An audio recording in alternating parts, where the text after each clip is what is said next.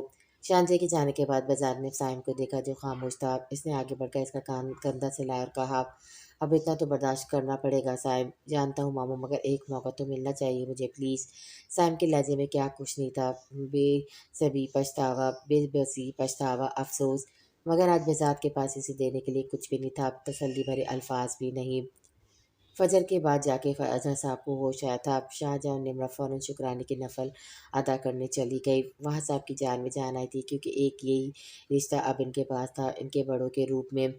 دادی جان کو ابھی تک اس بات سے آگاہ نہیں کیا گیا تھا کہ ان کا بیٹا موت اور زندگی کے درمیان ہے، نہ بذات کی ماں کو خبر کی گئی۔ صبح ڈاکٹر کی ایک ٹیم آئی جنہوں نے اظہر صاحب کو چیک کیا۔ فی الحال تو ان کو ہوش آ گیا تھا، مگر ان کی کنڈیشن ٹھیک نہیں تھی۔ دیکھیں فی الحال اظہر صاحب کو ہوش آ گیا، مگر ابھی ہم انہیں ICU میں شفٹ کر رہے ہیں، شام تک آپ لوگ ان سے مل سکتے ہیں۔ یہ بول کے سارے ڈاکٹر چلے گئے۔ پلیز بھجا تم بات کرو ان سے، بس ایک بار میں بات کر لو ان سے۔ ملکہ دیکھو شام میں دل کھول کے بات کر لینا، ابھی ڈاکٹرز منع کر کے گئے ہیں، وحد بھائی آپ ملکہ کو لے کر گھر جائیں، زوان تم بھی گھر جاؤ، نمرہ آپی کو لے کر، میں ہوں یہاں، سائم ہے میرے ساتھ، بذات بھائی میں یہاں رکتا ہوں پاپا کے ساتھ۔ نہیں زوان تم ہیر اور نمرہ آپی کو لے کر گھر جاؤ۔ ہیر جو سائم کے پاس بیٹھی تھی چونک کے ایک دم بذات کو دیکھنے لگی، مگر یہ وقت بحث کرنی تھا، اسی وجہ سے وہ خاموشی سے زوان کے پیچھے چل دی۔ صنم شانزے کے ساتھ کینٹین سے آ چکی تھی اور ICU کی شیشے سے اظہر صاحب کی وجد کو دیکھ رہی تھی جو مشینوں میں جھگڑا ہوا تھا۔ سائم بھی اسے دیکھ رہا تھا، جبکہ شانزے بذات سے اچھا خاصا منہ بنائے ہوئے تھی اور بذات کو سمجھ میں نہیں آتا کہ اس کا کیا قصور ہے۔ ارے صنم تم یہاں، اچانک آنے والی آواز پہ صنم چونک کے پیچھے بڑی تو نہال کھڑا تھا، جس کی صبح کی ڈیوٹی لگی تھی اور وہ اظہر کو چیک کرنے آیا تھا۔ سائم کے کان ایک دم کھڑے ہوئے نہال کے منہ سے صنم کا نام سن کے۔ نہال تیزی سے اس تک پہنچا تو وہ نہال کو دیکھ کر ایک بار پھر رونے لگی۔ نہال وہ پاپا، صنم نے روتے ہوئے ICU کی طرف اشارہ کیا۔ اوہو، نہال نے آگے بڑھ کر صنم کا ہاتھ پکڑا اور اسے لیے کرسی پر بٹھایا۔ سائم کی آنکھوں سے یہ منظر چھپ نہ سکا، جبکہ بذات ایک نظر ان دونوں کو دیکھ کے سائم کو دیکھا، جس کی نگاہیں مسلسل نہال کے ہاتھ میں موجود صنم کے ہاتھ میں تھی۔ سب سے پہلے اپنے آنسو صاف کرو، بہت بری لگتی ہو روتے ہوئے۔ نہال کے کہنے پہ صنم نے اپنے آنسو صاف کیے اور کہا، نہال پاپا کی طبیعت، انکل ٹھیک ہے اب، تم بالکل پریشان ہو، کون ہے تمہارے ساتھ؟ میں ہوں نہال بھائی۔ شانزے کے کہنے پہ نہال نے پلٹ کے دیکھا اور مسکرایا۔ کیسی ہیں آپ شانزے؟ جی میں اللہ کا شکر۔ نہال یہ میرے ماموں ہیں۔ صنم نے بذات کی طرف اشارہ کیا۔ ارے آپ تو بذات راجپوت ہے نا؟ بذات نے مسکرا کے نہال سے ہاتھ ملایا۔ آپ، یہ میرے دوست ہیں BM، کچھ ٹائم پہلے جو میرا ایکسیڈنٹ ہوا تھا نا، انہی کی گاڑی سے ٹکرائی تھی۔ نہال اس سے پہلے جواب دیتا صنم نے بولا۔ صنم نے یہ بات بول کے سائم کو دیکھا، جس کی نگاہیں نیچے تھی۔ اچھا اب تم جاؤ گھر، فریش ہو کے ملو مجھ سے، مجھے تم سے بہت ضروری بات کرنی ہے۔ اوکے تم یہیں ہوگے؟ ہاں۔ اوکے اب میں چلتا ہوں، راؤنڈ کا ٹائم ہے میرا، دھیان رکھنا، اب رونا نہیں انکل ٹھیک ہے۔ نہال نے یہ بات بول کے صنم کی گال پہ ہاتھ رکھا اور مزاج سے مل کے چلا گیا۔ سائم شاید تھوڑے فاصلے پہ تھا اس لیے اسے تعارف نہیں ہوا۔ شاہزیب تم چھوڑ دو مجھے، ہاں ٹھیک ہے، بہزاد میں اسے چھوڑ کے گھر چلی جاؤں گی۔ اوکے دھیان سے جانا۔ صنم اور شاہزیب نکلے جب بہزاد سائم کے برابر میں آ کے بیٹھا اور کہا اللہ سے دعا مانگو سائم، وہ دل سے نکلی دعا رد نہیں کرتا۔ سائم نے اسے آنسو سے لبریز آنکھوں سے دیکھا اور ایک دم اس کے گلے لگ گیا۔ ہنزا رات بھر سے ڈیوٹی دے رہی تھی، صبح تقریباً 7 بجے وہ گھر آئی تھی۔ منہ ہاتھ دھو کے باہر نکلی تو بازل کے ہاتھ میں ناشتے کی ٹرے تھی۔ آجاؤ ہنزا، مل کے ناشتہ کرتے ہیں۔ بازل نے ناشتے کی ٹرے بیڈ کے درمیان میں رکھ کے ہنزا سے کہا۔ اس سے سوچ لیتا ہنزا اسے کتنی ہی طنز باتیں کہے مگر وہ اپنے اور اس کے درمیان سب صحیح کر کے رہے گا۔ ہنزا سے اگنور کر کے کمرے سے جانے لگی جب بازل نے ایک دم اس کا ہاتھ پکڑ کر کہا میں ناشتہ لایا ہوں ہنزا، ناشتہ تو کر لو، کھانے سے کیسی دشمنی؟ میں کیوں کھانے سے دشمنی نکالوں گی؟ ہنزا نے کہہ کے اپنا ہاتھ تیزی سے بازل کے ہاتھ سے چھڑوایا۔ مجھے تمہارے ساتھ بیٹھ کے تمہارے ہاتھ کا بنا ناشتہ نہیں کھانا۔ یہ بول کے ہنزا دوبارہ کمرے سے جانے لگی جب بازل نے اسے اس بار کمر سے پکڑ کے خود سے لگایا اور کہا میرے غصے کو ہوا مت دو ہنزا، بازل بہت پچھتاؤ گی۔ پچھتاوا تو اب ساری زندگی کا ہے بازل کہ میں اس شخص کی بیوی ہوں جو چند دن پہلے میری عزت کو نیلام کرنے والا تھا، جس نے مجھے حوث کا نشانہ بنانا چاہا صرف اپنی ذاتی مفاد کے لیے۔ یہ بول کے ہنزا نے ایک بار پھر بازل کو خود سے چھڑوایا۔ میں ان سب کے لیے تم سے اس وقت بھی اور ابھی بھی معافی مانگ چکا ہوں۔ تمہارے معافی مانگنے سے کیا میرا ٹوٹا ہوا مان جڑ جائے گا؟ میری محبت میں میرا بھرم دوبارہ قائم ہو جائے گا؟ پھاڑ میں گئی تمہاری معافی، تم مرد اپنے آپ کو سمجھتے کیا ہو؟ بڑے سے بڑا ظلم عورت کے ساتھ کر لیتے ہو، بعد میں دیدہ دلیری سے معافی مانگنے آ جاتے ہو، شرم نہیں آتی، کوئی غیرت نہیں آتی اس لیے عورت کے سامنے دوبارہ جانے سے؟ بازل سینے پہ ہاتھ بندھے فرصت سے ہنزا کا سارا غصہ دیکھ رہا تھا، اسے پتہ تھا وہ غصے میں ہے۔ کان کھول کے ایک بات اپنے دماغ میں بٹھا لو، تم سے نکاح میں نے اس خاندان کی عزت بچانے کے لیے کیا تھا، محبت کی وجہ سے نہیں۔ محبت تو اسی دن ختم ہو چکی تھی جس دن تم نے ہماری دوستی کو ہمارے ساتھ کو ایک حویث کی نظر کرنے والے تھے۔ کچھ دنوں بعد میں تم سے خلا لے لوں گی، آئی سمجھ؟ ہنزا کا اتنا بولا تھا کہ بادل نے آ کے بڑھ کر اسے قابو میں کیا اور لے جا کے پیچھے الماری سے لگایا۔ بازل چھوڑو مجھے، ہنزا اپنے ہاتھ پاؤں چلانے لگی بازل کا وجود اپنے آپ سے چھڑوانے کے لیے۔ کیا کہا؟ پھر سے کہو۔ بادل نے آنکھوں میں آنسو لے ہنزا سے پوچھا۔ ہنزا نے ایک نظر اسے دیکھا پھر اس کی آنکھوں میں آنکھیں ڈال کے کہا وہی جو تم نے سنا، میں تم سے خلا۔ اس سے پہلے ہنزا اپنا پورا جملہ مکمل کرتی بازل پورے اشتیاق سے اس کے لبوں پہ جھک گیا، اس کے دونوں ہاتھ اپنے ایک ہاتھ پہ قابو کر کے اپنا دوسرا ہاتھ اس کے پورے جسم پہ چلانے لگا۔ بازل کے سمے سے ہنزا ہچکیوں سے رونے لگی مگر بازل کو اس پہ رحم نہیں آیا۔ چند منٹ بعد اس نے ہنزا کے وجود کو آزاد کیا تو ہنزا اسی پوزیشن میں الماری سے لگ کے کھڑی رہی جس پوزیشن میں بازل نے اسے چھوڑا تھا۔ پہلے میں نے سوچا تھا میں نے واقعی گناہ کیا تھا تمہیں پانے کے لیے، تمہارے ساتھ زبردستی کر کے، مگر آج مجھے یقین ہو گیا کہ میری بے جا محبت اور کیئر نے تمہیں عرش پہ بیٹھا دیا ہے اور وہاں بیٹھ کر تم اپنے آپ کو کوئی اپسرا سمجھنے لگی ہو اور مجھے حقیر۔ ایک بات کان کھل کے سن لو ہنزا بازل، تم پہلے میری محبت تھی مگر اب میری ضد ہو، مجھ سے دور جانے کا خیال نکال دو اپنے اس بیکار دماغ سے۔ بازل نے باقاعدہ اس کے دماغ کی سائڈ پہ اپنا ہاتھ مارا۔ تمہیں چھوڑوں گا نہیں کسی قیمت پہ بھی، بلکہ تمہیں اس قابل نہیں چھوڑوں گا کہ تم مجھے چھوڑ سکو۔ یہ بول کے بازل کمرے سے جانے لگا۔ ابھی اس نے اپنا ایک پاؤں کمرے کے باہر ہی رکھا تھا کہ ناشتے سے بھری ٹرے اس کی سائڈ کی دیوار پہ آ کے زور سے لگی۔ ہنزا نے غصے میں کہا تم سے تو کیا تمہارے وجود سے، تمہارے سائے سے بھی مجھے نفرت ہے، اپنا یہ منو چہرہ آئندہ مجھے مت دکھانا بازل۔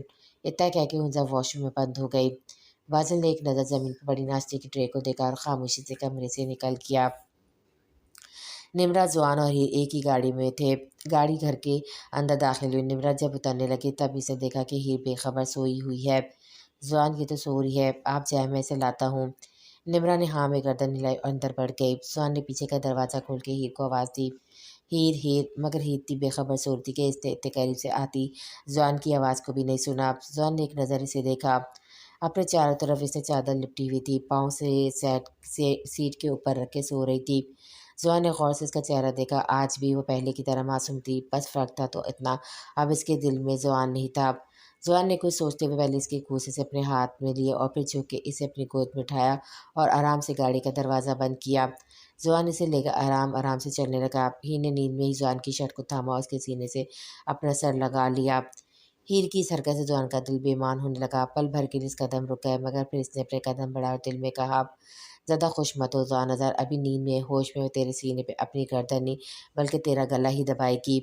بہت آرام سے اس نے ہیر کو اس کے کمرے میں لٹایا، اس کے ماتھے پہ اپنے لب رکھ کے اس نے اسے چادر اڑائی، چادر اڑا کے وہ جیسے ہی پلٹا چونک کے ایک دم وہ دوبارہ ہیر کی طرف گھما۔ اس نے ہیر کا سیدھا ہاتھ تھاما تو پل بھر کے لیے حیران ہوا کہ اس نے دوبارہ سوئی ہوئی ہیر کا چہرہ دیکھا۔ ہیر جس کے سیدھے ہاتھ کی تیسری انگلی میں آج بھی زوان کی دی ہوئی پرپوز ڈے والی رنگ تھی، یعنی یہ آج بھی مجھ سے محبت کرتی ہے۔ زوان نے خود ہی اندازہ لگایا۔ زوان نے کچھ سوچتے بہت آرام سے اس کے ہاتھ سے رنگ نکال لی۔ مما مجھے آپ سے بات کرنی ہے۔ ہیر کے کمرے کے نکلنے کے بعد زوان نے نمرہ بیگم کے کمرے کا رخ کیا۔ نمرہ بیگم جو ابھی شکرانے کے نفل پڑھ کے بیٹھی تھی، زوان کے کہنے پہ ان کا دل انہونی خدشات سے ڈرنے لگا۔ ہاں بیٹا بولو۔ ماما مجھے یہ بات تو پہلے سے پتہ تھی کہ پاپا کی آپ دوسری وائف ہے۔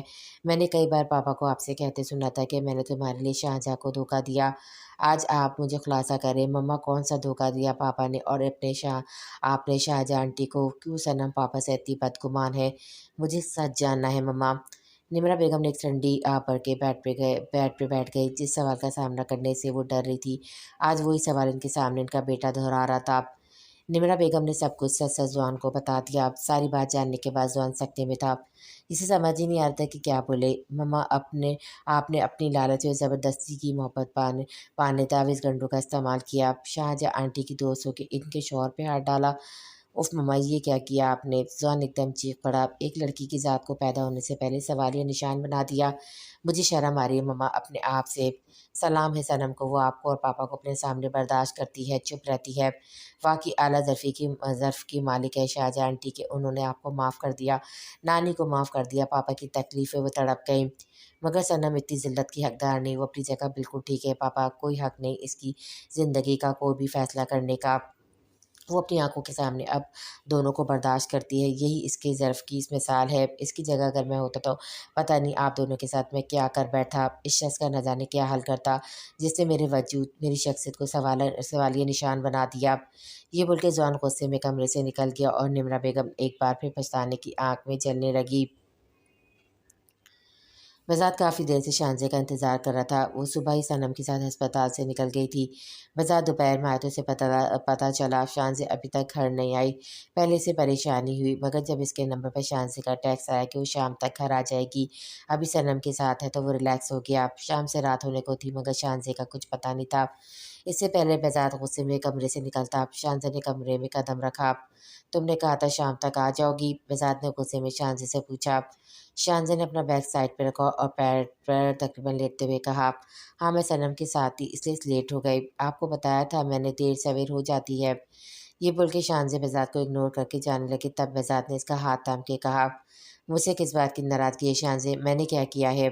بذات اس ٹاپک کو نہ ہی چھیڑے تو بہتر ہوگا، یہاں بیٹھو۔ بذات نے اسے صوفے پہ بٹھا کر کہا، اب بتاؤ میرا کیا قصور ہے؟ بذات صنم کا کیا قصور ہے یہ بتائیں مجھے، کیوں اسے ہر دفعہ تنہائی کی سزا سنائی جاتی ہے؟